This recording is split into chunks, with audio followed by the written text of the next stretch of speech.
बहुत पुराने समय की बात है। एक गांव था दरियापुर और उस गांव के नज़दीक लगते जंगल में एक साधु रहता था।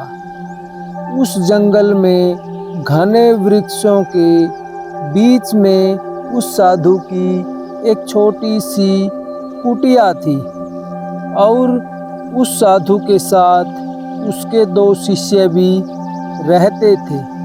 यह साधु बहुत ही क्रूर स्वभाव का था और इसके पास जो भी गांव वाला आता यह उनको बकरी की बलि देने के लिए मजबूर करता था। एक दिन गांव से एक नौजवान अपनी पत्नी के साथ साधु बाबा के पास आया और वह साधु से कहने लगा, बाबा जी, हमारी शादी को 10 साल हो चुके हैं, लेकिन अभी तक हमारे यहाँ संतान की उत्पत्ति नहीं हुई। हम दोनों बहुत परेशान हैं। तभी बाबा उनको कहता है, हे युवक, आपको संतान अवश्य होगी, लेकिन उसके लिए आपको एक काम करना होगा। तभी वह युवक कहता है, बाबा जी, आप जो कहोगे हम वही करेंगे। तभी बाबा जी कहते हैं कि आपको एक बकरी की बलि देनी होगी, तभी जाकर प्रसन्न होंगे, भगवान प्रसन्न होंगे और आपको संतान की प्राप्ति होगी। लेकिन वह युवक कहता है, बाबा जी, जीव की हत्या पाप है और हम किसी जीव को मारकर संतान कैसे प्राप्त कर सकते हैं। तभी वह बाबा कहता है, नहीं, अगर आपको संतान चाहिए तो आपको बकरी की बलि देनी ही होगी।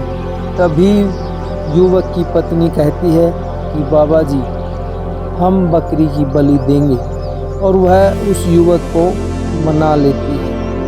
तभी वह बाबा जी को कहती है, बाबा जी, जो भी आपको करना है वो कीजिए, हम आपको उसके पैसे दे देंगे। तभी बाबा जी अपने दोनों शिष्यों को आदेश देता है, अरे जाओ, एक सुंदर सी और हष्ट-पुष्ट बकरी लेकर के आओ। तभी उनके शिष्य कहते हैं, हे महात्मा, किसी जीव की हत्या करके हमें पुण्य प्राप्त कैसे हो सकता है। तभी वह साधु कहता है, मूर्ख साधु कहता है, तुम्हें मोक्ष की प्राप्ति करनी है या नहीं? अगर तुम्हें मोक्ष चाहिए तो जाओ, बकरी को लेकर के आओ। तभी वो दोनों शिष्य कहते हैं, हे महात्मा, जैसी आपकी इच्छा, हम आपको बकरी ला करके देंगे। तभी वो दोनों शिष्य बकरी की तलाश में गांव की तरफ चलने लगते हैं और रास्ते में बहुत घना जंगल, साथ में बहती नदी, और वे नदी के किनारे होते हुए एक किसान के यहाँ चले जाते हैं। तभी वह देखते हैं कि किसान के यहाँ 2 बकरियां बंधी हुई हैं। एक बकरी का रंग काला और एक बकरी का रंग गोरा था। तभी वो दोनों बकरियां आपस में बातें करती हैं कि वो देखो, हमारे यहाँ ग्राहक आए हैं। तभी काली बकरी कहती है, ये मुझे खरीदेंगे, लेकिन तभी गोरी बकरी कहती है, नहीं नहीं, मैं बहुत सुंदर हूँ, ये मुझे लेकर के जाएंगे, और ये तो किसी साधु के यहाँ से आए लगते हैं, और मैं उस साधु के यहाँ बहुत अच्छा मुझे चारा मिलेगा और मुझे बहुत अच्छे से वहाँ रखा जाएगा। तभी वो वहाँ पर आवाज़ लगाते हैं, आदेश, कोई है यहाँ पे? तभी वहाँ बकरियों का मालिक कहता है, हे साधु महात्मा, आओ पधारो, बोलिए क्या आज्ञा है हमारे लिए। तभी उनमें से एक बोलता है कि हमारे साधु महात्मा को एक बकरी की ज़रूरत है। तभी वो कहता है, ये देखो, हमारे यहाँ 2 बकरियां हैं, जो भी आपको चाहिए आप ले सकते हैं। तभी साधु का शिष्य कहता है, हमारे महात्मा जी ने कहा है कि सुंदर सी और हष्ट-पुष्ट बकरी लेकर के आना। तभी वह किसान कहता है, तो आप इस बकरी को देख लो, ये सुनहरे रंग की है और हष्ट-पुष्ट भी है। तभी वो कहते हैं, ठीक है, आपको जो पैसे इसके मांगने हैं मांगो, आपको मिल जाएंगे।